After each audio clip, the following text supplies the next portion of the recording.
누가복음 10장 38절에서 42절 합독하시겠습니다. 그들이 길 갈 때에 예수께서 한 마을에 들어가심에 마르다라 이름하는 한 여자가 자기 집으로 영접하더라. 그에게 마리아라 하는 동생이 있어 주의 발치에 앉아 그의 말씀을 듣더니 마르다는 준비하는 일이 많아 마음이 분주한지라. 예수께 나아가 이르되 주여 내 동생이 나 혼자 일하게 두는 것을 생각하지 아니하시나이까. 그를 명하사 나를 도와주라 하소서. 주께서 대답하여 이르시되 마르다야 마르다야 네가 많은 일로 염려하고 근심하나 몇 가지만 하든지 혹은 한 가지만이라도 족하니라. 마리아는 이 좋은 편을 택하였으니 빼앗기지 아니하리라 하시니라. 아멘. 오늘은 하나님을 알아야 한다라는 제목으로 함께 말씀 나누고자 합니다. 오늘 말씀 나누는 것은 우리 신앙생활에서 가장 기초적인 부분이에요. 그리고 단지 기초에서 머무는 것이 아니라 우리의 모든 신앙생활에 영향력을 미치는 거예요. 그리고 제가 이제 계속 주일날 이렇게 말씀을 전하는데 우리가 좀 말씀을 듣거나 전할 때 좀 편하게 했으면 좋겠어요. 이제 우리가 워낙 교회라는 것이 어떤 정통성이 있고 좀 종교적인 느낌이 들어서 좀 딱딱한 경우들이 많이 있어요. 그런데 성경에 보세요. 예수님은 어떠셨죠? 딱 말씀을 들을 때 너희들 각 잡고 줄 세워서 딱 이렇게 들어야 된다. 예수님이 그러셨나요? 아니에요. 그냥 일상 가운데서 말씀을 전했고 또 청중들이 많이 모이면 한 번은 배에 올라가서 그냥 청중들을 왁자지껄하는 거 이 곳곳에 다 모여 있는 거예요. 이 앞에. 그럼 그 앞에서 말씀을 전하기도 하시고 그리고 어떤 제자들은 예수님께 기대어서 말씀을 듣기도 하고 누워서 말씀을 듣기도 하고 그랬을 거라는 거예요. 그러니까 우리가 말씀을 듣는 것에서 가장 중요한 건 외적인 게 아니라 무엇일까요? 내면적인 부분이에요. 내가 주님 앞에서 말씀을 듣습니다. 그래서 우리가 교회에 오다 보면 좀 경직되는 경향이 있어요. 경직되는. 근데 그게 아니라 주님 안에서 자유롭게 예배를 드렸으면 좋겠어요. 자유롭게. 성경에 보면 그런 말씀이 있잖아요. 우리가 하나님 앞에서 말씀을 듣는다. 고넬료가 베드로를 청해서 말씀을 들었을 때 그들은 어떤 반응이었냐면 우리가 하나님 앞에 있나이다. 베드로를 청해서 말씀을 들었는데 그 말씀이 누구의 말씀이에요? 하나님이 주신 말씀이기 때문에 하나님 앞에 있나이다. 그런 마음으로 말씀을 들을 때 성령이 다 임해버린 거예요. 다 방언을 말해버리는 거예요. 그러니까 우리는 뭔가 하나님의 은혜를 사모할 때 뭔가 애를 쓰고 노력해야 은혜가 임한다라고 생각하는 경향들이 있어요. 근데 그것이 아니에요. 주님 앞에 마음을 낮추고 겸손히 주님을 바라보면 그 은혜가 임할 수 있는 거예요. 성경에 보세요. 기도의 원리도 애쓰고 부르짖어야 응답한다. 꼭 그런 게 아니에요. 성경에서도 기도의 원리가 뭐예요? 믿음으로 기도하는 거잖아요. 믿음으로. 믿고 구한 것은 받은 줄로 믿으라. 그리하면 그대로 된다. 그러니까 기도도 우리가 믿음으로 했을 때 응답받는 것이지 눈물을 흘리고 애절해서 응답하는 건 아니에요. 정말 간절하니까 눈물이 나고 애절해질 수는 있겠지만 그것이 기도 응답의 조건은 아니라는 거예요. 믿음인 거예요. 그래서 제가 이런 말씀을 드리는 건 우리가 신앙생활을 할 때 좀 주님 안에서 정말 온전한 자유를 누렸으면 좋겠어요. 주님 안에서 우리가 중심을 다한 자유.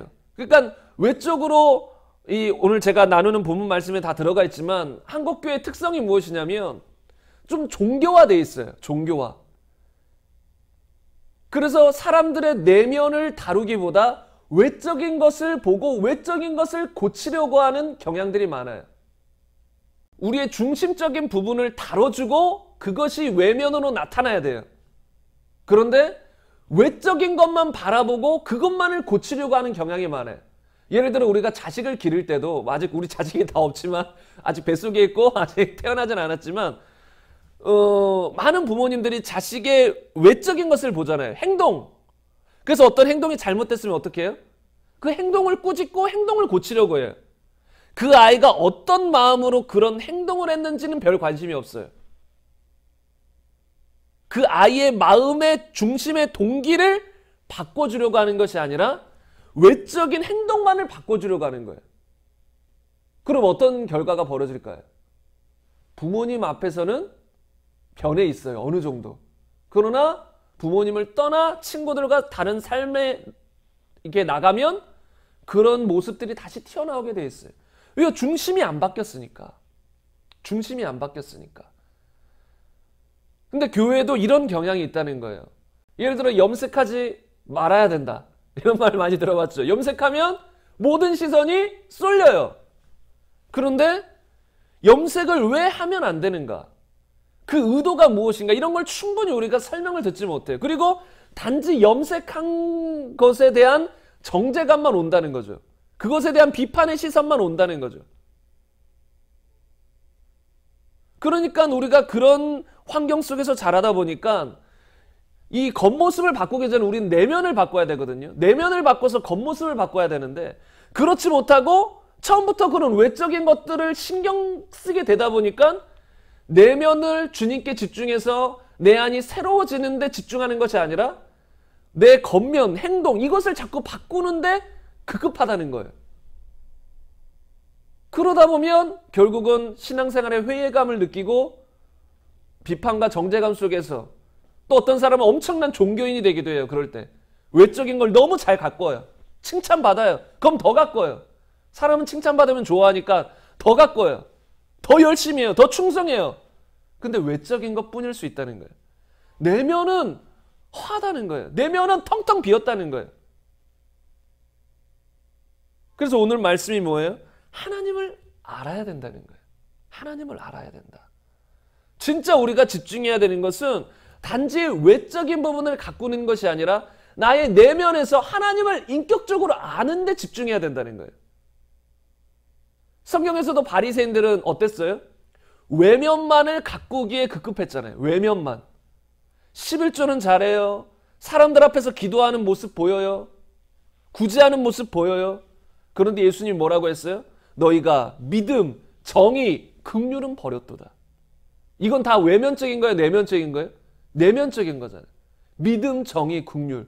너희가 그건 버렸다. 그런데 11조는 잘해요.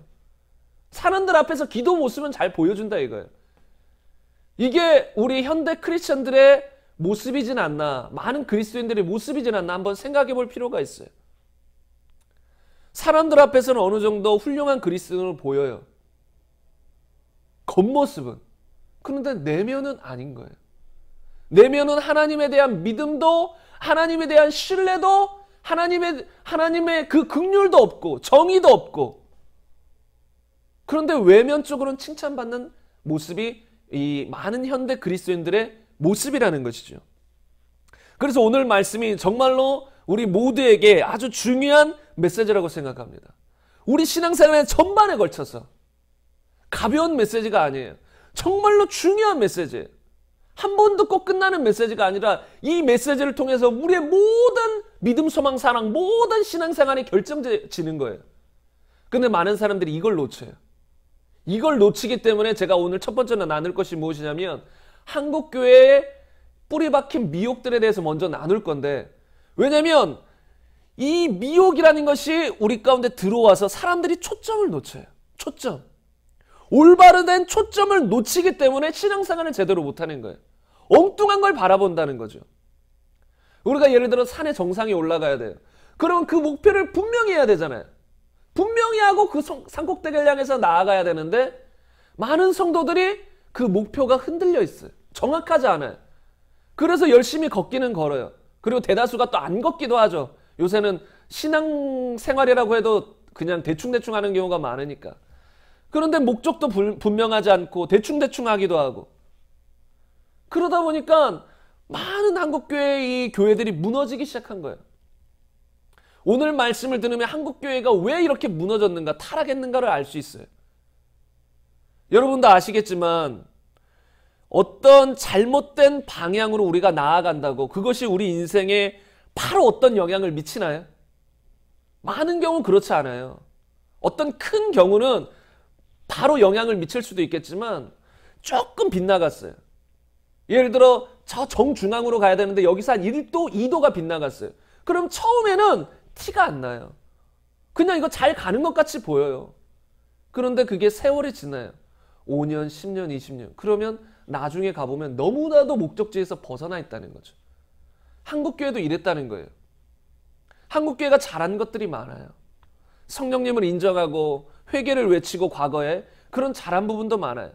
그런데 많은 부분이 미혹된 경우들이 있어요. 그런 것들이 쌓이고 쌓였어요. 처음에는 그래도 성령이 역사하시고 잘 가는 것 같이 보였어요. 그런데 그것이 세월이 지나니까 교회 안에 부패로 드러나기 시작하고 성적인 타락, 물질적 타락, 여러 가지 타락상도로 드러나기 시작한다는 거예요. 머리만 커진 그리스도인들을 양산해 내버린 거죠. 정말로 생명 있고 기쁨 있고 능력 있는 그리스도인이 아니라 그냥 무늬만 그리스도인, 껍데기인 그리스도인들을 많이 양산해 냈다는 거죠. 그런데 그것이 처음부터 그러진 않았다는 거예요. 처음에는 약간의 차이처럼 보였는데 그것이 방향이 잘못되니까 나중에 세월이 지나서 보니까 너무나도 큰 차이를 나타냈다는 거예요. 그런 미혹들에 대해서 우선 몇 가지 간략하게만 여러분과 나누고자 하는데, 첫 번째로 보면 한국교회의 큰 잘못 중에 하나가 칼빈의 영향을 받아가지고 믿음과 행함을 분리했다는 거예요.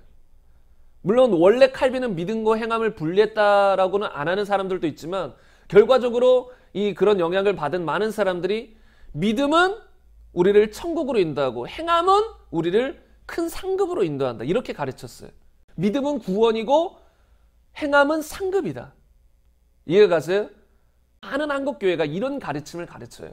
많은 사람들이. 구원은 믿음으로 받는 것이다. 그리고 우리가 행하는 건 상급이다. 그렇기 때문에 여러분이 구원은 따놓은 것이지만 그래도 여러분 구원만 받아서 되겠습니까? 큰 상급을 우리 받아야 되지 않겠습니까? 그래서 여러분 충성하세요, 이렇게 가르친다고요. 이 말 속에는 이 믿음과 행함을 나눠버린 것이잖아요. 그러니까 여러분 구원은 받았어요. 그러나 상급도 받아야 되지 않겠습니까? 그래서 충성해야 합니다. 근데 성경은 그렇게 말한 적이 없어요. 항상 믿음과 행함은 같이 가요.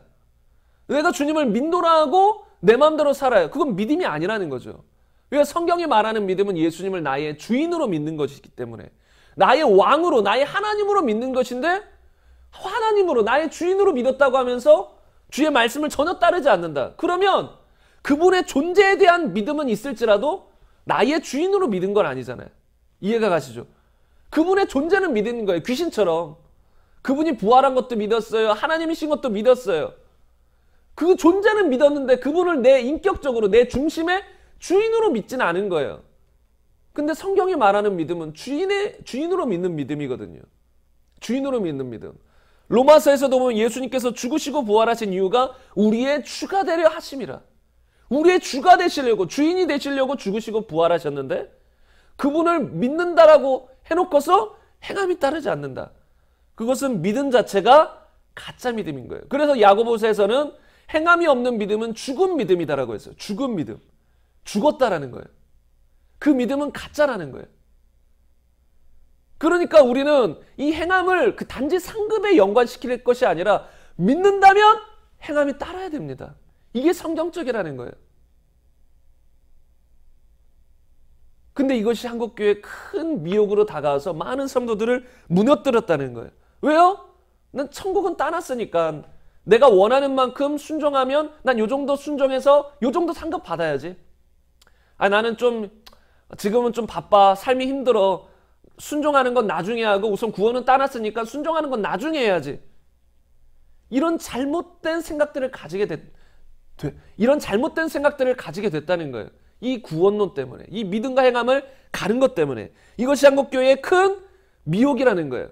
혹시 우리 안에도 이런 생각이 있다면 이것을 바꿔야 돼요. 성경에서는 어디도 그런 말을 하지 않아요. 그리고 항상 성경에서 말하는 건 네가 행한 대로 갚으리라. 마지막 날에 주님께서 우리를 심판하실 때 단지 우리의 중심을 보시고 너 이렇게 중심이 괜찮으니 천국으로 보내줄게, 단지 이런 심판이라고 말하지 않았어요. 물론 주님은 중심을 보세요. 근데 성경에서는 무엇이냐면 네가 행한 대로 갚으리라.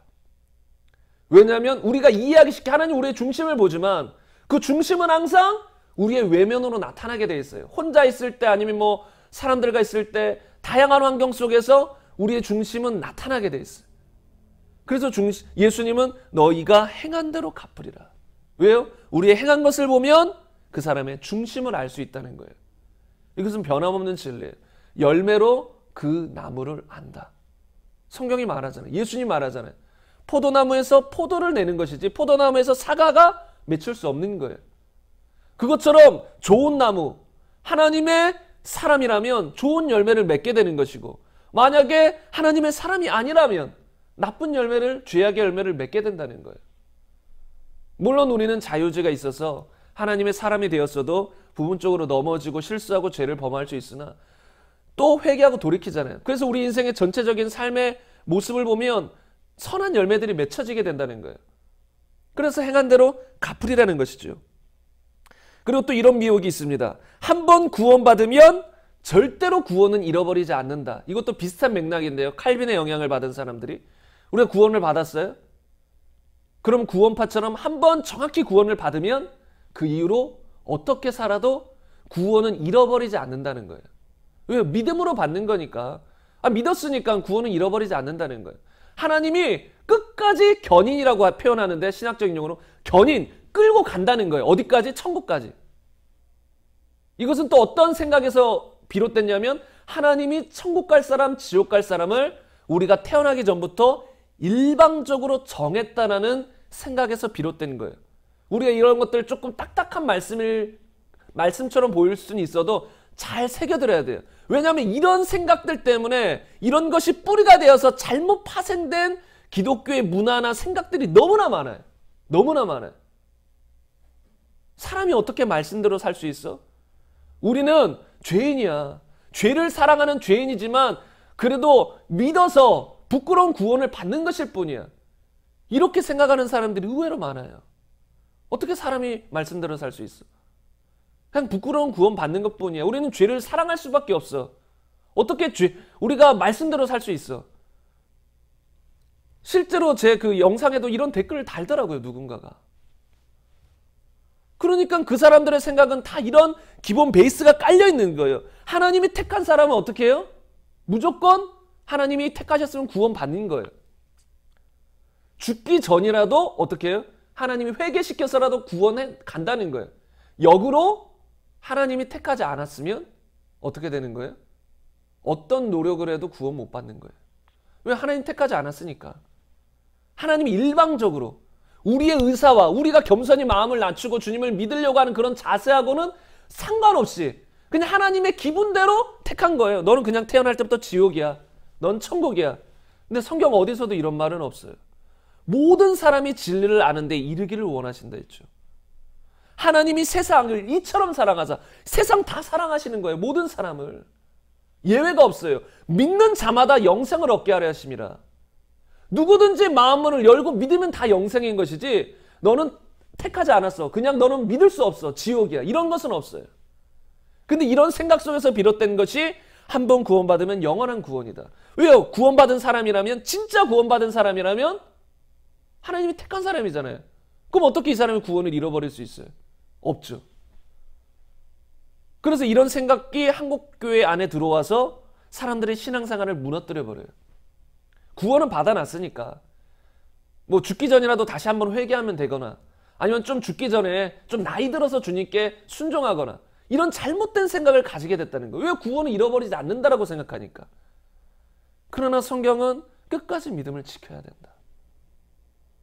너희가 믿음에 거해있지 않으면 잘려 나갈 수 있다. 이런 경고의 메시지들이 성경에 많다는 것이죠.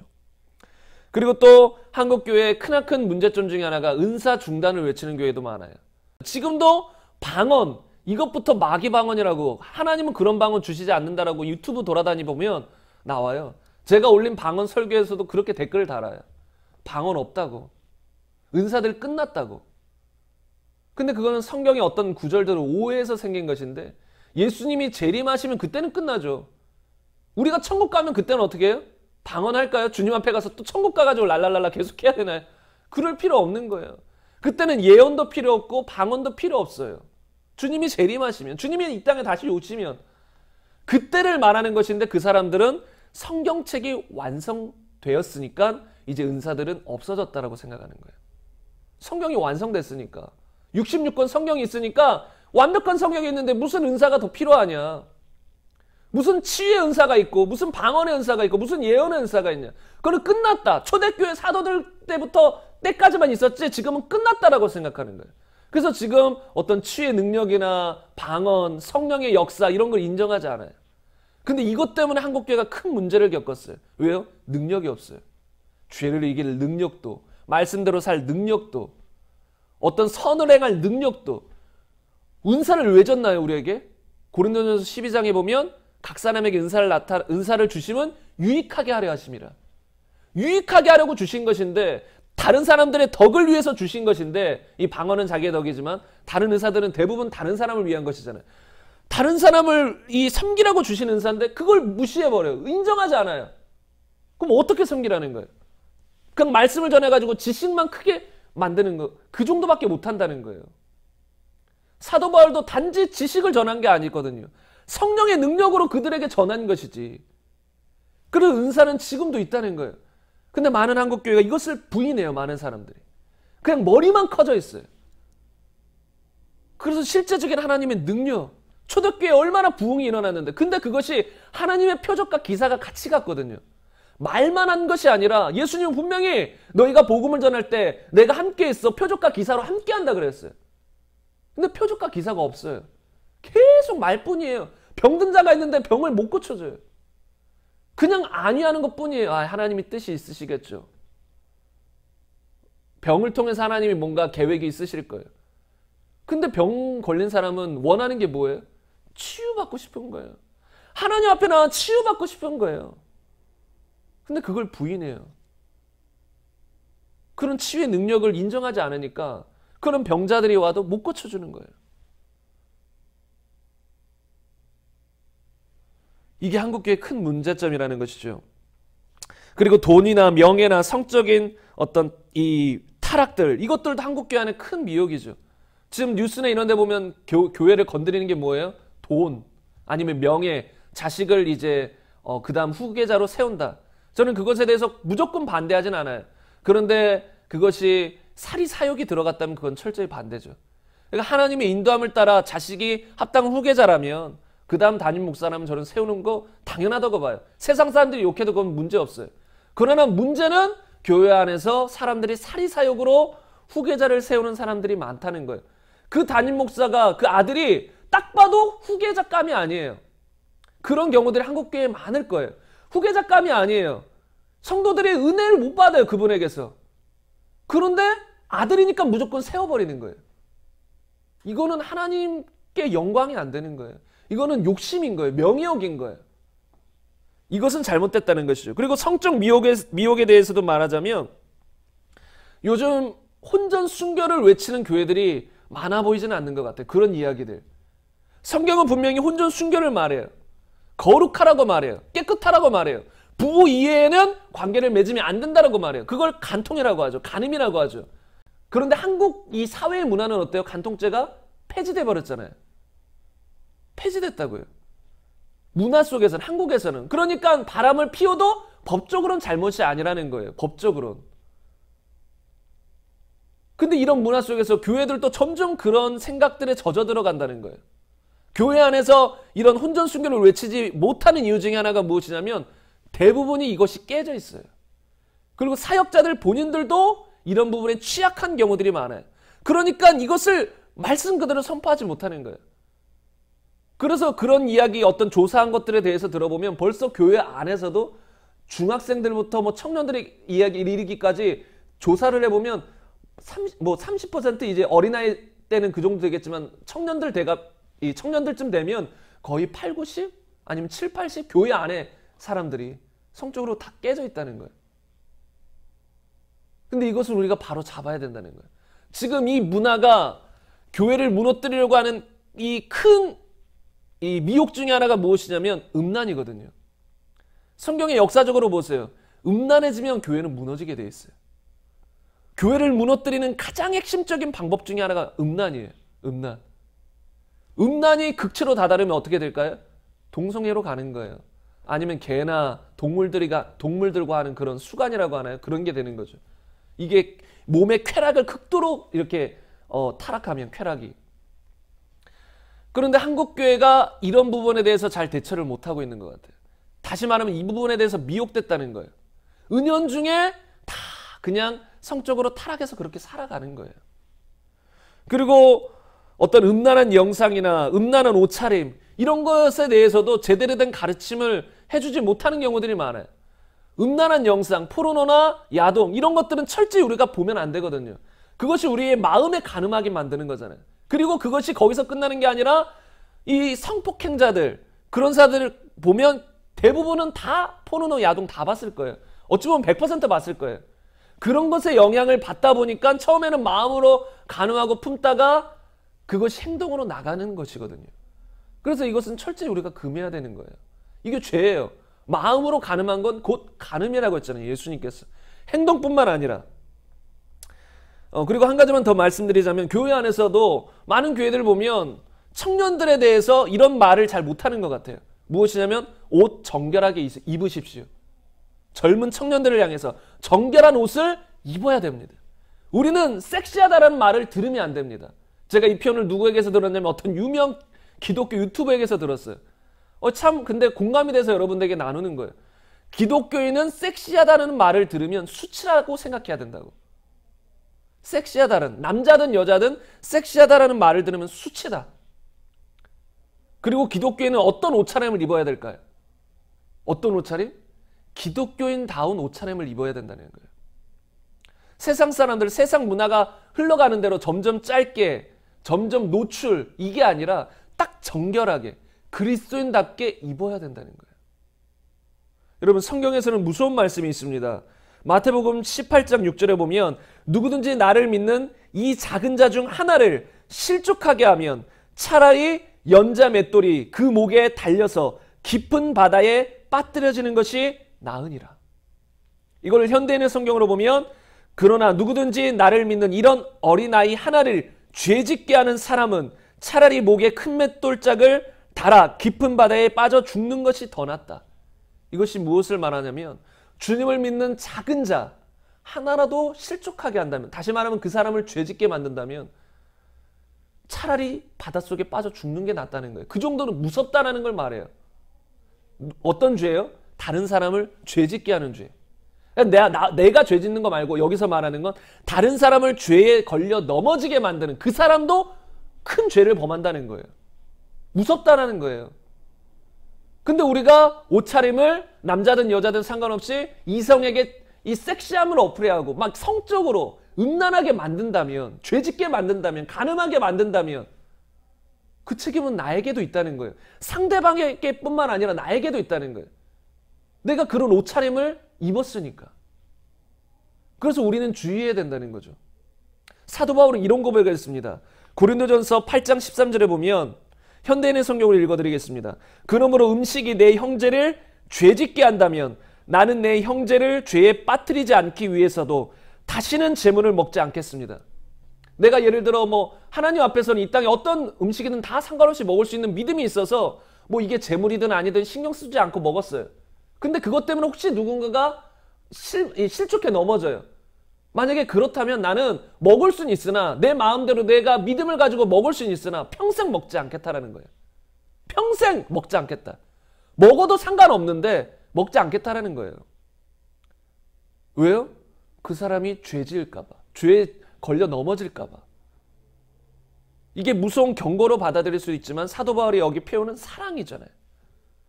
내가 이런 행동을 해서 누군가가 걸려 넘어진다면, 주님에게서 떨어져 나간다면 안 되잖아요. 그를 사랑한다면 안 해야 된다는 거죠. 우리가 여성분들 중에 이런 말들이 있잖아요. 레깅스에 대해서 요새 많이 이슈가 되고 있는데, 레깅스 어디까지 허용해야 되냐? 그냥 헬스장 같은 데서만 허용해야 되냐? 아니면 그냥 일상생활에서 입어도 되는 거 아니냐? 이런 찬반 논란이 아주 많은 것 같아요. 그런데 그것도 이 성경적인 기준으로 보면 아주 간단하거든요. 그냥 세상 사람들은 아니 내 자유인데 내가 레깅스 입고 다니겠다는데, 아니 당신네들이 안 보면 되는 거 아니냐? 당신네들이 왜 보냐? 그게 오히려 나에게 추치감을 느낀다. 보지 마라. 나는 내 맘대로 입고 다니겠다. 이런 사람들이 많거든요. 근데 그것을 이 기독교 진리에 입각해서 보면 상당히 이기적인 것이고 다른 사람을 죄에 걸려 넘어지게 만드는 아주 악한 죄를 범하고 있다는 거예요. 그리고 그런 사람들 대부분을 보면 이 안에는 음란이 있어요. 자신을 성적으로 이성에게 어필하려는. 단지 편하게 입는다면 다른 옷도 많잖아요. 굳이 왜 레깅스를 입냐고요.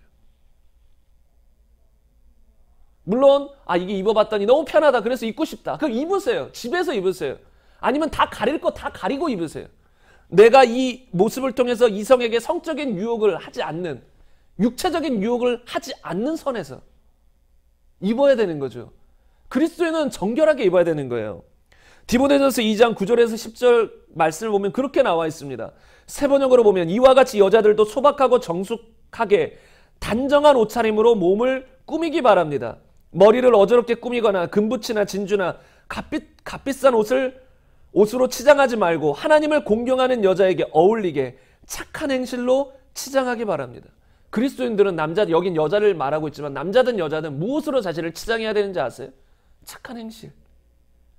막 여러 가지 막 화려한 액세서리로 막 더 노출되는 옷으로 이런 것이 아니라 그냥 옷은 단정하게 입고 우리를 치장하려면 착한 행실로 치장해야 된다는 거예요. 그게 그리스도인이에요. 예수님의 제자의 모습은 이런 모습이에요. 이게 교회 안에서 회복돼야 돼요. 교회는 세상의 흐름을 따라가면 안 되거든요. 세상의 문화, 그 안에 도사리고 있는 악한 영들의 그런 문화들을 우리가 따라가면 안 되는데 교회들이 무분별하게 그런 것들을 허용하고 있다는 거예요. 그래서 교회가 무너지고 있다는 것이죠. 그리고 이제 마지막으로 한 가지 더 나눌 미혹이 무엇이냐면 종교인을 만드는 미혹이에요. 오늘 이것에 대해서 핵심적으로 나눌 것인데 종교인을 만드는 미혹. 한국 교회에서 큰 미혹 중에 하나가 많은 사람을 정말로 살아있는 생명이 있는 그리스도인으로 만드는 것이 아니라 종교인으로 만드는 거예요. 종교인. 제가 이런 말 자주 하잖아요. 기독교는 종교가 아니다. 종교라는 건 사람이 만든 것. 사람이 어떤 원하는 것이 있어서 두렵고 초조해서 어떤 안정감을 얻기 위해서 어떤 신을 만드는 것. 그건 종교예요. 다 가짜 신. 그러나 기독교는 종교가 아니잖아요. 친히 이 땅을 만든 진짜 하나님 이 땅에 오셔서 자신을 드러내 주셔서 탄생한 게 기독교인데 이 기독교 안에서도 많은 사람들이 종교처럼 신앙생활을 해나간다는 거예요. 종교. 하나의 종교처럼. 근데 그것이 이 교회가 그런 역할을 해왔다는 거예요. 종교인으로 만드는 역할. 성경에서 예수님 이 땅에 오신 이유가 뭐예요? 바리새인들과 같은 겉모습이 잘 갖춰진 종교인을 만들려고 오신 게 아니잖아요. 이 땅에 오신 이유는 생명을 주려 함이라. 영생을 얻게 하려 함이라. 우리의 죄를 사하시고 용서하시고 영생을 주려고 생명을 주려고 이 땅에 오셨어요. 그게 핵심적인 이유예요. 그것 때문에 이 온 세상에 퍼진 것이 기독교예요. 그 생명 때문에. 종교가 아니라 형식이 아니라 이런 갖춰진 건물 이게 아니라 그 예수님으로부터 말미암는 생명 때문에 생겨난 게 교회인데 그 생명을 계속해서 사람들에게 전해주고 그 생명을 얻게 하려고 힘써야 되는 교회가 생명에 초점을 맞추지 않고 뭐에 초점을 맞췄어요? 외형적인 것에 초점을 맞췄어요. 잘 갖춰지도록. 저희와 같이 이제 개척교회나 아니면 중소형 교회들이 빠지는 미혹 중에 하나가 무엇이냐면 어떤 사람들이 와요. 오면 어떻게 할까요? 조금 일꾼처럼 보여요. 젊어요. 그러면 바로 성가대, 바로 찬양대, 바로 안내위원, 바로 차량위원 이런 것들을 하도록 만든다는 거예요. 그러니까 그 영혼이 정말로 생명이 있는가? 예수님은 아는가? 더 주님과의 신앙생활이 깊어지도록 이끄는 것이 아니라 빨리 교회의 어떤 필요한 부분에 이 외형적인 부분을 채우려고 한다는 거예요. 그 사람을 통해서. 그 영혼에 관심이 있어야 되거든요. 영혼에 관심이 있어서 그 영혼을 살려야지. 그 영혼의 문제가 무엇일까? 어떤 염려가 있고 어떤 스트레스가 있고 어떤 괴로움이 있을까? 그 안에 생명이 있을까 없을까? 그것을 보고 그것을 채워주려고 해야 되는데 그것이 아니라 외형적인 것. 이런 경우들이 많다는 거예요. 저는 이제 부교육자 생활을 해오면서 이런 부분들을 많이 겪어와 봤어요. 그리고 그것에 대해서 너무나도 답답했고 너무나도 고통스러웠었어요. 아니 이 청년 지금 교회 온 지 얼마 안 됐고 그 부모님은 아마 교회를 다녔던 것 같은데 아니 지금 1대1로 대화해보면 저를 이제 솔직하게 말하라고 하니까 뭐 안 믿을 수 있다. 당연히 안 믿을 수 있다. 그렇게 하면서 말하면 안 믿는다고 솔직하게 고백을 해요. 근데 위에서는 성가대로 시키는 거예요. 성가대장이나 막 이런 사람이 데리고 오는 거예요. 성가대 쓰라고. 저는 그런 거 보면 한탄해요. 이 속으로 너무 답답한 거예요. 이러면 안 되는데. 아니 성가대는 하나님을 찬양하는 거잖아요. 아니 하나님을 알지도 못하는 사람이 무슨 찬양을 해요. 그냥 형식에 불과하지. 껍데기에 불과하지. 그리고 그 본인에게는 그게 얼마나 해가 될지는 모르는 거죠. 그렇게 되면 자칫 잘못하면 본인이 신앙이 있는 줄로 생각해요. 아 그냥 나는 그냥 신앙생활 잘해. 다시 말하면 종교인으로 살아간다는 거예요. 그게 아니라 정말 죄가 무엇인지 알려주고 당신 안에 생명이 없습니다. 예수님이 생명입니다. 예수님께 이끌어주고 예수님을 만나도록 이끌어줘야 될 그 시기에 그냥 봉사를 시켜버린다는 거예요. 그러면 무너지는 거예요. 그 사람은. 무너지는 게 아니죠. 벌써 무너져 있는데 그 사람은 제대로 된 신앙을 가지기가 어렵다는 것이죠. 그리고 이런 말 하죠. 뭐 궁금한 게 있어요. 뭔가 잘 안 믿어지는 게 있어요. 물어봤어요. 물어보면 어떻게 대답할까요? 어떤 사람들은 친절하게 답변해 주기도 하지만 이런 경우도 많아요. 우리 어른 세대에. 아 그냥 믿으면 된다고. 왜 믿음이 없냐고. 아니 궁금해서 이해가 잘 안 돼서 물어보면 아 그냥 있는 대로 믿으라고. 뭘 그렇게 이해하고 믿는 게 아니라 그냥 믿는 거라고. 어떤 면에서는 맞거든요. 근데 어떤 면에서는 틀려요. 이런 말이 왜 틀려하면 이런 말 속에서는 덮어놓고 믿자 이거예요. 그냥 깊이 따지지 말고 성경 말씀을 깊이 파고들어서 제대로 된 믿음을 갖고 그런 데 관심 있는 게 아니라 그냥 믿자. 뭐 예수님 살아계시다는데 구원자라는데 믿으면 되지. 뭘 거기서 더 생각하냐. 궁금한 걸 왜 생각하냐. 묻지도 말고 따지지도 말고 믿자라는 거예요. 근데 이것이 큰 미혹이라는 거예요. 사도행전 17장 31절에 보면 모든 사람에게 믿을 만한 증거 곧 부활을 주셨다고 했어요. 이 말은 역으로 뭐예요? 그냥 막연하게 믿으라 이런 말이 아니라는 거죠. 막연하게 믿어. 아 그냥 믿어. 믿으면 너 그냥 보지 않고 그냥 믿는 거야. 믿어. 단지 이게 아니라는 거예요. 모든 사람에게 믿을 만한 증거 부활을 주셨다. 그 부활의 증거로 너 믿을 수 있어. 이렇게 가르쳐줘야 되거든요. 부활이 사실이면 하나님 맞잖아.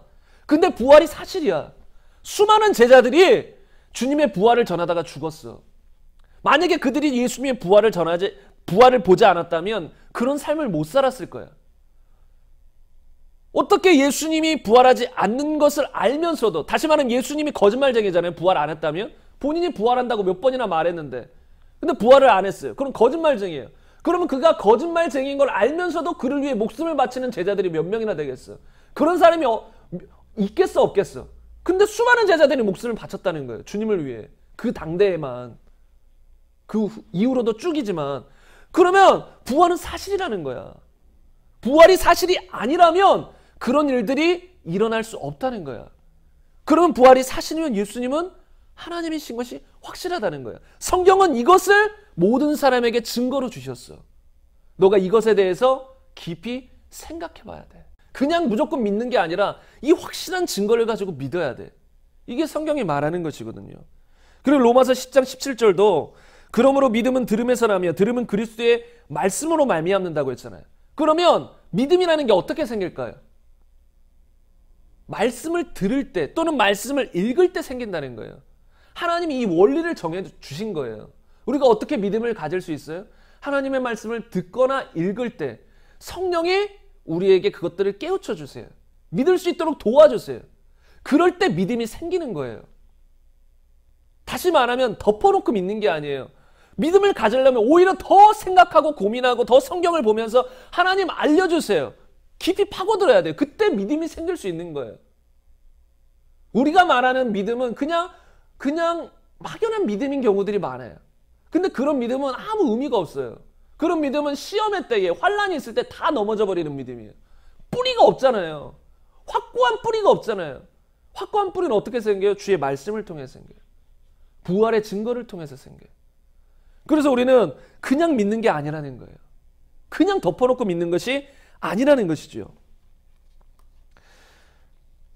마태복음 23장 23절에 보면 화 있을진저 외식하는 서기관들과 바리새인들이여 너희가 박하와 회양과 근처에 11조는 들이되 율법에 더 중한 바 정의와 긍휼과 믿음은 버렸도다. 그러나 이것도 행하고 저것도 버리지 말아야 할지니라. 여기서 바리새인들은 외면적으로는 잘했어요. 11조 여기는 한 가지 나왔지만 뭐 기도든 구제든 잘했어요. 그런데 예수님은 지적하시잖아요. 너희의 정말 더 중요한 것, 정의와 긍휼과 믿음은 버렸다. 이런 크리스천들이 한국교회에 얼마나 많이 있을까요? 정말로 중요한 정의와 긍휼, 믿음. 교회 다니는 성도들 중에 사기꾼들 많은 거 아시죠? 그래서 많은 사람들이 시험 받고 교회 떠나잖아요. 교회를 다니는데 욕설을 하고 사기치고 등쳐먹고 이런 사람들이 있다는 거예요. 그런 사람들은 뭐예요? 껍데기만 종교인인 거예요. 껍데기만 성도인 거예요. 이 바리새인들처럼. 이 바리새인들을 예수님이 어떻게 책망하셨어요? 마태복음 23장 보면 화 있을진저 외식하는 서기관들과 바리새인들이여 잔과 대접의 겉은 깨끗이 하되 그 안에는 탐욕과 방탕으로 가득하게 하는도다. 눈먼 바리새인이여 너는 먼저 안을 깨끗이 하라. 그리하면 겉도 깨끗하리라. 이들 안에 정의와 긍휼과 믿음은 버렸어요. 근데 그 정의와 긍휼과 믿음이 있어야 될 자리에 무엇이 있었어요? 탐욕, 방탕함, 갖가지 죄악들이 있었다는 거예요.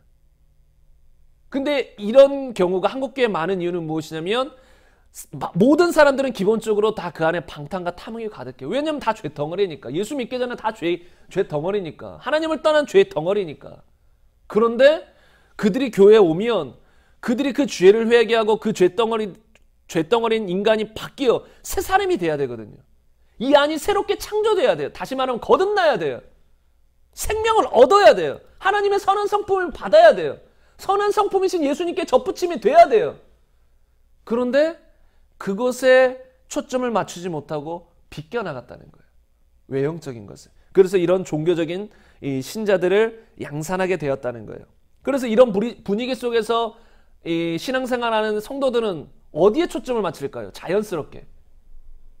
교회 와서 하나님 더 알고 싶다. 이런 사람들도 곳곳에 많이 있겠죠. 그리고 이런 분위기에 있다 보면 자연스럽게 어떤 생각을 가지게 되냐면 외적인 것을 갖춰야겠다. 사람들 앞에 잘 보여야겠다. 충성해야겠다. 11조 잘해야겠다. 단지 외적인 것에만 집중한다는 거예요. 그리고 그것을 잘하면 내가 신앙생활 잘하고 있어. 주일 성수 잘해요. 새벽 예배 잘 드려요. 수요 예배 잘 드려요. 금요 예배 잘 드려요. 갖가지 예배 다 드려요. 헌금 다 잘해요. 그리고 어떤 직분 중에 하나를 맡았어요. 그럼 대부분의 사람들은 그 사람을 향해서 어떤 시선을 가질까요? 참 믿음 좋은 분, 신앙생활 잘하는 분, 당연히 이렇게 생각하지 않겠어요? 저녁 기도회까지 다 나왔어요. 그러면 사람들이 봤을 때 신앙 좋다. 근데 하나님은 단지 그거 보시지 않는다는 거예요. 중심 보신다는 거예요. 그렇게 외적인 것으로 아주 갇혀져 있다 할지라도 그 안에 정의와 긍휼과 믿음이 없으면 가짜라는 거예요.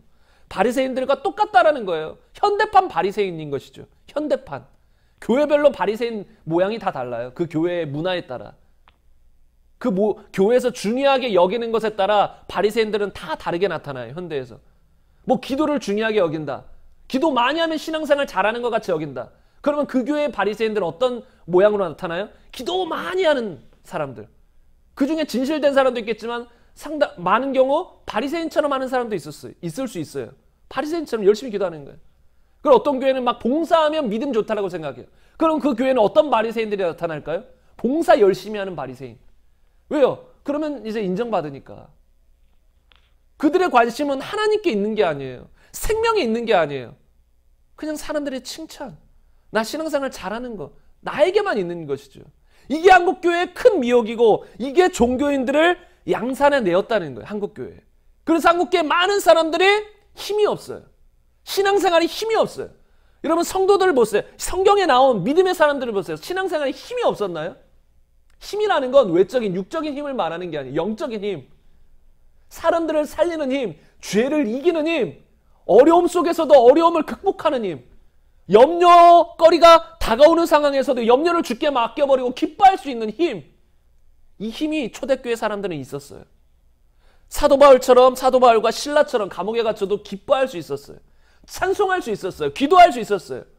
현대 그리스도인들은 많은 경우 그렇지 못합니다. 그런 상황에 빠지면 우울하고 낙담하고 좌절합니다. 기뻐하지 못해요.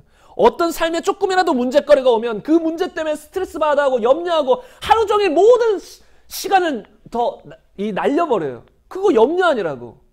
그거 스트레스 받으라고. 초대교회 성도들은 그렇지 않았어. 너희 염려를 주께 맡기라. 그가 돌보심이라. 주님이 돌보시는 것을 알고 염려를 주님께 맡기고 기뻐하며 살았다는 거예요. 그리고 죄의 파도 속에서, 이 세상의 죄의 파도 속에서도 그 죄를 뚫어버리고 그 죄를 이기고 승리한 게 그리스도인이에요. 그래서 성경에서 보면 그리스도인들을 이기는 자라고 표현해요. 이기는 자. 죄를 이기는 자. 육신의 정욕, 안목의 정욕, 이생의 자랑을 이기는 자. 물론 여기서 말할 때 온전히 예수님 믿고서 단 한 번도 넘어지지 않았다. 단 한 번도 죄를 범하지 않았다. 그런 의미가 아니에요. 시시때때로 우리가 때때로 실수로 넘어질 수 있는 건 성경에서도 인정해요. 다만 그런 죄에 빠져 살지는 않는다는 거예요. 다시 일어난다는 거예요. 이기고 일어난다는 거예요. 전체의 삶을 보면 이기는 삶이었다는 거죠. 이게 그리스도인이거든요. 빛을 나타내는, 선한 능력을 나타내는, 그리고 사랑을 나타내는. 현대 그리스도인들 사랑이 있나요?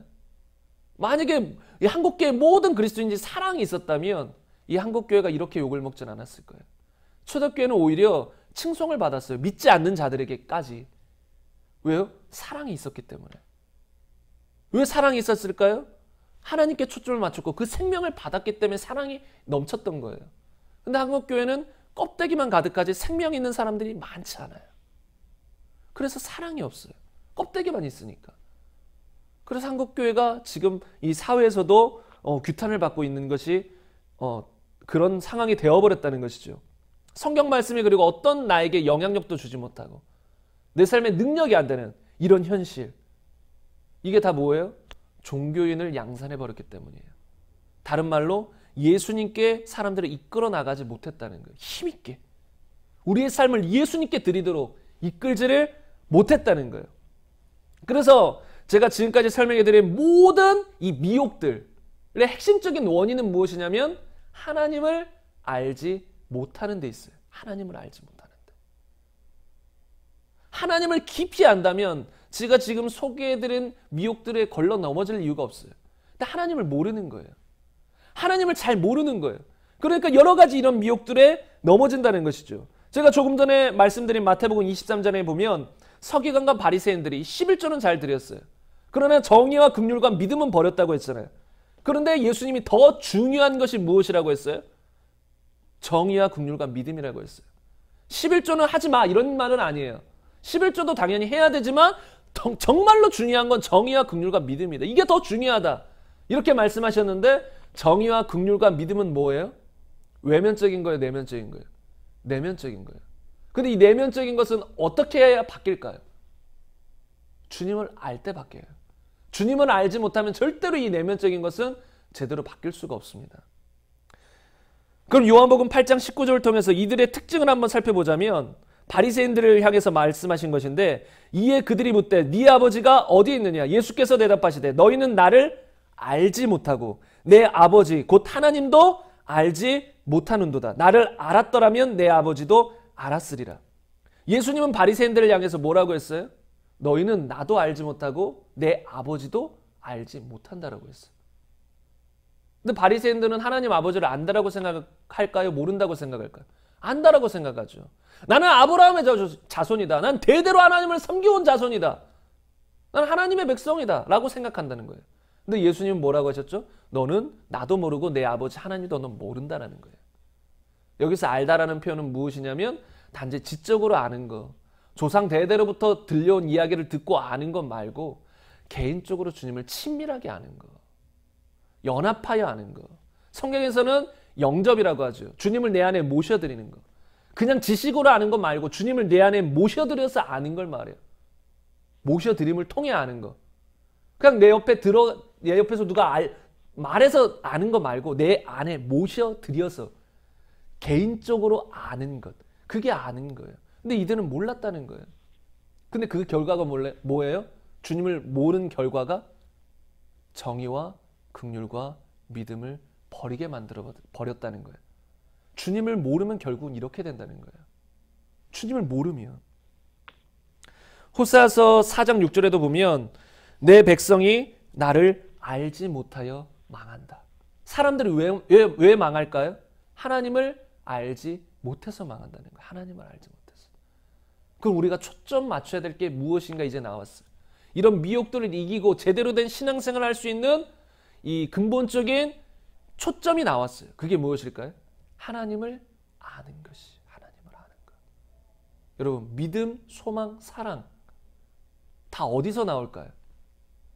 하나님을 아는 데서 나와요. 많은 사람들이 나 믿음의 삶을 살고 싶어. 소망을 가지고 살고 싶어. 사랑하는 삶을 살고 싶어. 그러면 방법이 뭐예요? 하나님을 알아야 돼요. 더 하나님께 초점을 맞춰야 된다는 거예요. 모든 믿음, 소망, 사랑도 하나님을 아는 데서 나오는 거잖아요. 어떻게 우리가 믿음을 가져요? 믿음의 대상이 뭐예요? 하나님이잖아요. 하나님 말씀, 곧 하나님이잖아요. 하나님의 말씀, 곧 하나님이 믿음의 대상인데 그분을 알아야 믿을 거 아니에요. 어떤 분인지 알아야 그렇게 믿을 거 아니에요. 그러니까 우리가 신경 쓰고 초점 맞춰야 될 건 그분을 더 아는 데 초점을 맞춰야 되는 거예요. 그래서 우리가 기도할 때나 성경을 볼 때나 또 묵상할 때나 이런 마음이 있어야 되는 거예요. 나 주님 더 알고 싶습니다. 저는 이 마음이 계속 있어요. 전 성경을 보다가도 궁금한 게 아직도 산더미 같아요. 보다 보면 이건 무슨 뜻일까? 전 피상적으로 보는 거 그런 성경 보는 걸 원치 않거든요. 정말 성경 하나하나에 이건 무슨 의도로 하나님 말씀하시는 것일까? 그냥 피상적인 것이 아니라 문맥적으로 이것은 무슨 의미일까? 근데 보다 보면 궁금한 게 많아요. 정말로 아주 많아요.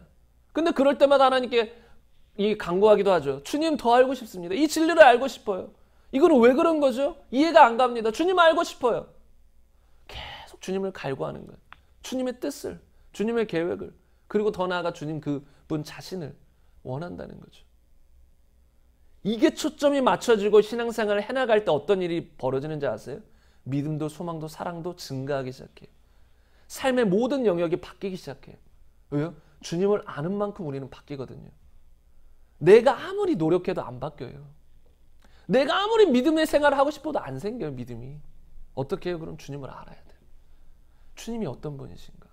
그분의 말씀이 무엇을 말하고 있는가를 알면, 단지 머리로 아는 게 아니라 내 중심으로 알고 믿어지면 그때 사람이 변화되기 시작해요. 믿음이 생기기 시작해요. 한 번은 성경에서 예수님께서 염려하는 사람들, 특별히 먹을 거, 입을 거, 마실 거를 향해서 염려하는 사람들을 향해서 어떤 말씀을 하셨죠? 너희 그거 염려하지 말아라. 하늘에 계신 아버지가 그거 너희에게 있어야 될 줄, 필요한 줄을 다 아신다.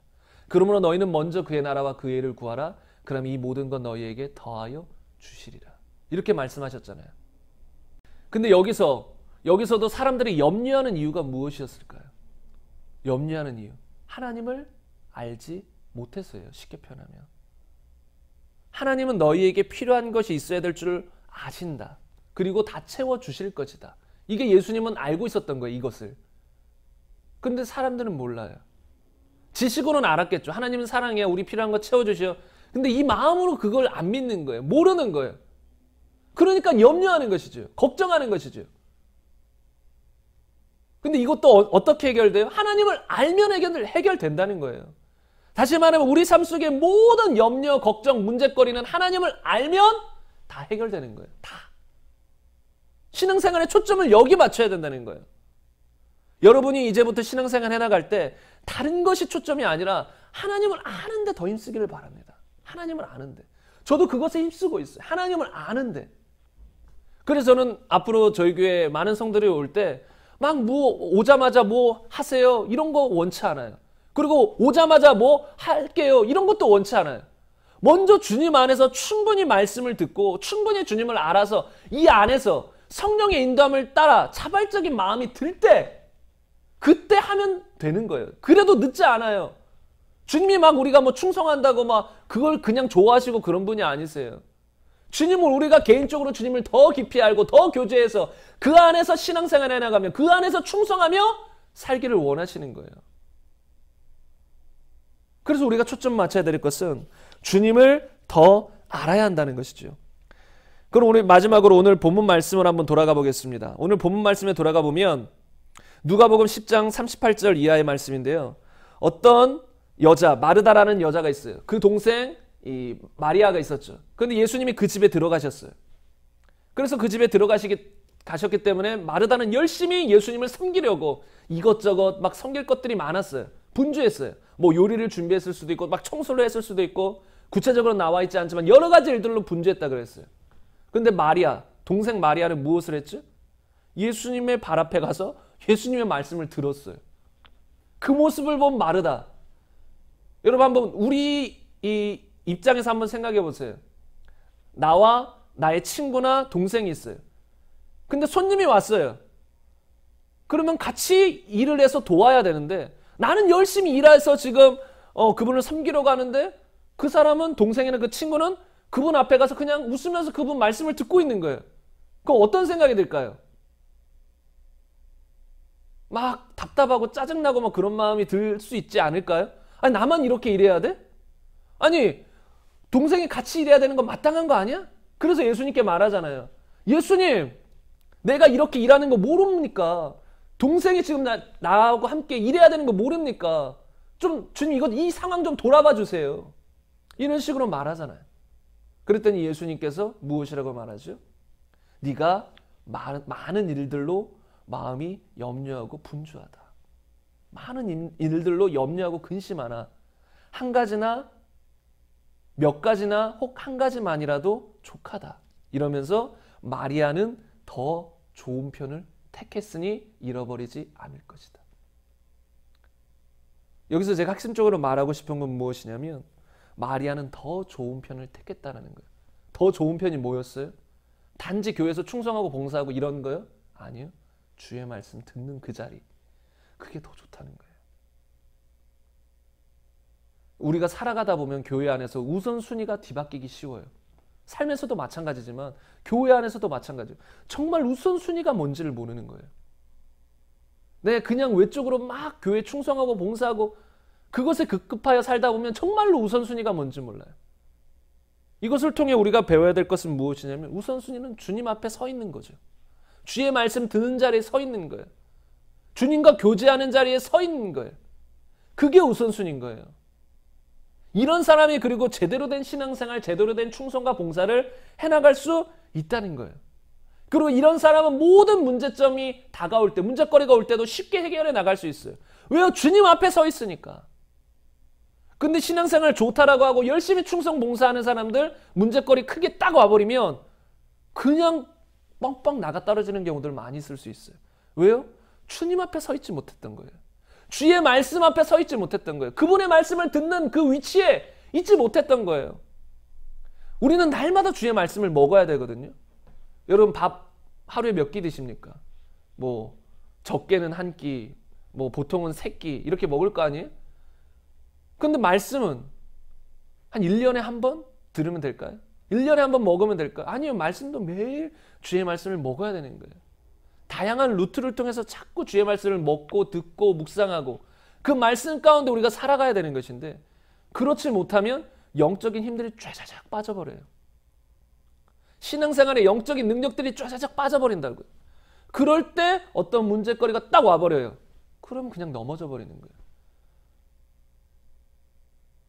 그렇기 때문에 우리는 주님의 말씀 앞에 주님을 아는 데에 초점을 맞춰야 될 줄로 믿습니다. 그럼 여러분, 우리가 어떻게 하나님의 말씀을, 하나님을 더 깊이 알 수 있을까요? 이것부터 여러분이 더 귀를 기울여 한번 들어보세요. 우리가 어떻게 하나님을 알 수 있을까요? 하나님을 깊이 아는 방법이 뭘까요, 그러면? 어떻게 믿음과 소망, 사랑이 충만해질 수 있을까요? 삶에서 모든 염려를 물리쳐버릴 수 있을까요? 제대로 신앙생활 할 수 있을까요? 항상 기뻐하며 살 수 있을까요? 그게 다 하나님을 아는 데에서 출발하는 것인데 어떻게 하나님을 알 수 있냐는 말이에요. 그러면 딱 오늘은 3가지만 여러분에게 이렇게 결론적으로 말씀드리면 간단하게 말씀을 읽어야 돼요, 여러분. 그리고 말씀을 들어야 돼요. 그리고 말씀을 묵상해야 돼요. 다 제가 말한 게 뭐예요? 말씀과 관련된 거잖아요. 요한복음 1장 1절에 보면 태초에 말씀이 계셨는데 그 말씀이 곧 하나님이시다 그랬어요. 그러니까 말씀이라는 것 자체가 하나님이신데 모든 하나님의 성품, 하나님의 생각, 하나님의 뜻 그게 다 입술로 이렇게 이 말로 튀어나오는 게 말씀이잖아요. 그러니까 이 말씀 자체가 하나님의 생각과 뜻과 계획 그 하나님 자신을 나타내는 거예요. 그러니까 하나님 자신을 나타내는 이 말씀을 우리가 읽고 듣고 묵상해야 된다는 거예요. 그게 원리예요. 근데 이게 아주 기본적이지만 이 기본을 사람들이 지키질 않아요. 하나님을 알고 싶어요. 신앙생활 잘하고 싶어요. 근데 말씀을 읽고 듣고 외우고 묵상하는 데 집중하지 않는다는 거예요. 이거와 같죠. 내가 마라톤 선수가 돼가지고 1등 해보고 싶다. 마음은 굴뚝 같아요. 근데 실제 삶 속에서 연습하지 않아요. 마라톤 1등 하려면 매일 뛰어야 될 거 아니에요. 뛰어서 나의 체력을 증가시켜야 될 거 아니에요. 뛰질 않는 거예요. 기본은 안 다지는 거죠. 그냥 딱 대회 당일날 잘 뛰어서 1등만 하고 싶은 단지 이런 마음. 우리도 그런 경우가 있을 수 있어요. 신앙생활 잘하고 싶고 믿음 가지고 싶고 나도 기뻐하며 살고 싶고 기도 응답도 받고 싶고 염려도 이기고 싶은데 마음은 있는데 말씀을 보지 않아요. 그럼 이거는 완전히 기초를 놓친 거예요. 기본을 놓쳐버린 거예요. 근데 제가 말씀드리는 건 그냥 하루에 5분, 10분 이 정도 선도 아니에요. 여러분 더 깊이 봐야 돼요. 우리가 학교에서 공부할 때도 학창 시절에 뭐 하루에 5분, 10분 학교에서 공부하고 돌아왔나요? 아니에요. 이 세상 공부도 그 정도로 했는데 우리가 하나님 말씀을 공부하고 연구하는데 너무나 시간을 투자하지 않는 것 같아요. 한 5분 보고 이제 됐다. 10분 보고 됐다. 물론 정 바쁠 때는 그럴 수도 있겠지만 우리가 시간을 내어서 주의 말씀을 읽고 듣고 묵상하는 데에 투자해야 된다는 거예요. 그럴 때 주님을 알게 되고 그때 막 깨달음이 와요. 그때 내 삶이 변화되기 시작해요. 새로운 방향으로 나아가기 시작해요. 그래서 말씀을 들어야 된다는 것입니다. 읽어야 된다는 거예요. 근데 단지 듣고 읽는데 끝나는 것이 아니라 그것이 항상 믿음으로 내 안에 와버려야 돼요. 그냥 읽었다 이런 지식을 알았다가 아니라 이 말씀이 내 안에 믿어지고 깨달아질 때까지 계속 말씀을 듣고 읽고 묵상해야 돼요. 그래서 어떤 목사님들이 이런 말 하죠. 이 설교를 한 10번만 반복해서 들어보세요. 이렇게 테이프나 뭐 요즘에는 인터넷으로 다 들을 수 있으니까. 그 한 설교를 10번 아니면 한 100번을 반복해서 들어보라는 거예요. 이게 놀라운 의미가 있는 거예요. 왜요? 성경을 한 번 읽거나 아니면 설교를 한 번 들었을 때 머리로는 어느 정도 이해가 되지만 이 마음으로는 안 믿어지는 경우들이 상당수예요. 그 말씀을 듣고 딱 믿어져서 그렇구나 하고 이런 경우는 많지 않다는 거예요. 근데 그렇구나 하고 내 안에 믿음으로 내 영의 믿음으로 심어질 수 있게 하는 게 뭐예요? 반복적으로 묵상하는 거예요. 말씀 가운데 계속 창념하는 거예요. 말씀을 계속 듣는 거예요. 똑같은 말씀을 계속 듣는 거예요. 한 10번까지는 똑같을 수 있어요. 한 50번까지는 똑같을 수 있어요. 예를 들어. 근데 한 51번째 들을 때 갑자기 이 안에서 그 말씀이 확 믿어지면서 이거구나가 될 수 있는 거예요. 아니 50번 들었으면서 그때까지도 몰랐던 거예요. 그래서 어떤 목사님은 별명이 반복이래요. 반복. 무한 반복. 말씀을 무한 반복적으로 계속 가르치는 거예요. 그런데 나중에 이 성도들 중에 어떤 고백들이 있냐면 계속 들어왔던 말씀인데 1년이 되어서야 또는 어떤 사람이 2년이 되어서야 이 말씀이 깨달아지고 믿어졌다는 거예요. 그 전에도 다 들어서 익히 아는 거예요. 그런데 1년, 2년을 듣다 보니까 이게 진짜 내 안에 깨달아지고 믿어졌다는 거예요. 우리가 말씀을 듣거나 읽을 때 2단계까지 목표로 삼고 봐야 되는 거예요. 그냥 내가 읽었다, 들었다가 아니라 내 안에 그것이 심어질 때까지, 심겨질 때까지 듣고 읽고 묵상해야 된다는 것이죠. 그와 더불어 우리가 해나가야 될 것이 항상 기도잖아요. 기도. 기도 자체가 믿음을 줄 수 있는 건 아니에요. 근데 믿음을 가질 수 있도록 도와주죠. 그리고 기도할 때 주님과 교제하기 때문에 주님을 더 알게 된다는 거예요. 그래서 기도는 필수예요. 우리가 아는 요나 할아버지도 아주 성이 많았어요. 화가 많았어요. 보니까 성경상으로. 그리고 니느웨 백성을 아주 싫어했어요. 미워했어요. 우리가 북한이나 뭐 일본, 이 한국 사람들이 북한이나 일본을 싫어하는 것처럼 그렇게 요나 할아버지는 니느웨를 싫어했어요. 하나님께 성내며 기도하기도 했어요. 근데 그는 기도는 했어요. 그냥 성내고 끝나는 게 아니라 성내며 하나님께 막 기도한 거예요. 그랬더니 하나님이 하나님의 마음을 계속 가르쳐줬어요. 나는 이런 마음이다. 니느웨 백성들의 니느웨 성에 보면 좌우를 분별하지 못하는 사람이 수없이 많다. 너는 이 박농쿨 하나 사라졌다고 그렇게 싫어하지 않느냐? 고통스러워하지 않느냐? 근데 이 니느웨 성에는 좌우를 분별하지 못하는 내가 만든 사람들이 수없이 많다. 내가 그들을 아끼는 것이 당연하지 않느냐? 요나가 성내면서 막 하나님께 기도했음에도 불구하고 하나님이 이렇게 설명해 준다는 거예요. 하나님을 알게 해주신다는 거예요. 어떤 분이신지. 근데 언제 알게 해주세요? 기도할 때. 화가 나서 그래서 여러분 화가 나더라도 기도하세요. 화가 나는 거 있는 그대로 하나님께 기도하세요. 하나님 열받아요 하면서 기도하세요. 그러면 하나님이 또 그 가운데 하나님의 마음과 뜻들을 가르쳐 줄 거예요. 우리가 왜 화가 내고 왜 성을 내고 왜 염려해요? 하나님을 몰라서 그런 거예요. 그 마음을 몰랐어. 하나님의 시각이 되면 염려할 것도 없고 화낼 것도 없고 성낼 것도 없어요. 물론 거룩한 의분 그런 건 예외겠지만 그렇기 때문에 여러분 말씀과 기도 두 가지 나왔죠. 마지막 한 가지는 계시예요. 여러분이 아무리 말씀과 기도 어떤 그런 것을 한다 해도 단순히 그게 행위에 불과하다면 하나님을 알 수 없어요. 성경은 분명히 계시가 있어야 주님을 알 수 있다 그래요. 마태복음 11장 25절 이하에 보면 그때 예수님께서 대답하여 이르시되 천지의 주제이신 아버지여 이것을 지혜롭고 슬기 있는 자들에게는 숨기시고 어린 아이들에게는 나타내심을 감사하나이다. 옳소이다. 이렇게 된 것이 아버지의 뜻이니이다. 내 아버지께서 모든 것을 내게 주셨으니 아버지 외에는 아들을 아는 자가 없고 아들과 또 아들의 소원대로 계시를 받는 자 외에는 아버지를 아는 자가 없나이다. 우리가 성경을 100번, 1000번 읽는다고 하나님을 알아지는 건 아니에요. 여기서 보면 계시를 받는 자 외에는 아버지를 아는 자가 없다. 근데 계시는 어떤 자가 받아요? 여기서 보면 어린아이와 같은 자, 겸손한 자. 그래서 우리가 하나님을 아는데 필수 조건은 어린아이와 같이 돼야 돼요. 겸손해져야 돼요. 우리가 머리가 커졌죠. 여러분 목사님들, 요새 목사님들 뭐 다 성경 많이 읽고 그런 건 아니지만 정말 성경을 열심히 읽는 목사님이 있다라고 생각해 보세요. 기도도 열심히 해요. 그렇다고 그가 하나님을 잘 알 수 있을까요? 절대 아니에요. 성경도 많이 읽어요. 기도도 많이 해요. 설교도 많이 해요. 하나님 모를 수 있는 가능성도 충분합니다. 왜요? 교만하면 그래요. 내가 어린아이와 같이 되지 않으면 하나님 모르는 거예요. 아무리 목사가 되어서 성경을 깊이 연구해도 하나님 모르는 거예요. 지식으로만 알지. 하나님을 진짜 알기를 원한다면 우리는 겸손해야 된다는 거죠. 에베소서 1장 17절에 보면 우리 주 예수 그리스도의 아버지 영광의 아버지께서 지혜와 계시의 영을 너희에게 주사 하나님을 알게 하시고 현대인의 성경에 보면 하나님을 더욱 잘 알게 하시고 그러니까 우리가 하나님을 더욱 잘 알려면 어떻게 해야 돼요? 지혜와 계시를 받아야 되는데 그것이 누구를 통해 주어질까요? 성령을 통해 주어져요.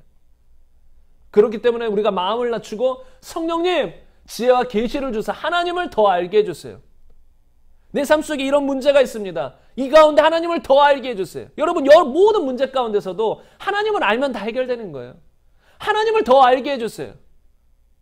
그러면 이 지혜와 계시의 영이신 성령님이 우리를 모든 진리 가운데로 인도하실 거예요. 모든 것을 가르쳐 주실 거예요. 이게 요한복음 16장이랑 14장에 나와 있는 거예요. 모든 것을 가르쳐 줘요. 우리는 궁금한 거, 힘든 거, 염려된 거 성령님이 오시면 다 가르쳐 주신다는 거예요. 모든 진리 가운데로 인도하신다는 거예요. 예수님이 말씀하신 모든 것을 생각나게 하신다는 거예요.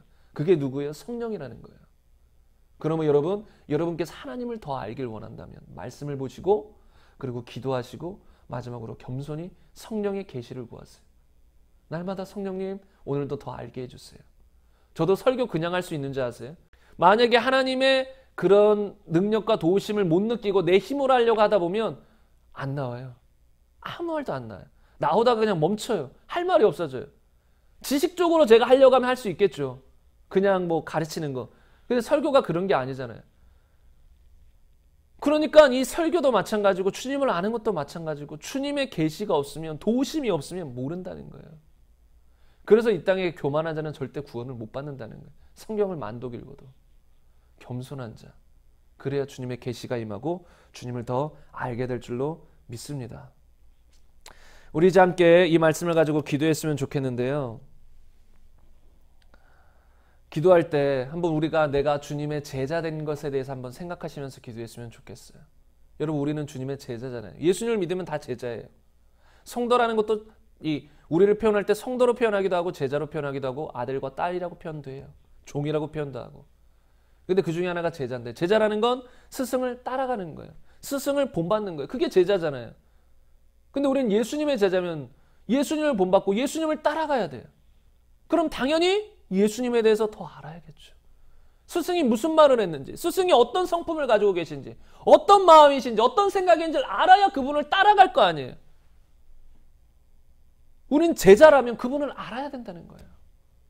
그러므로 이 시간 기도할 때 하나님, 내가 예수님에 대해서 더 알기를 원합니다.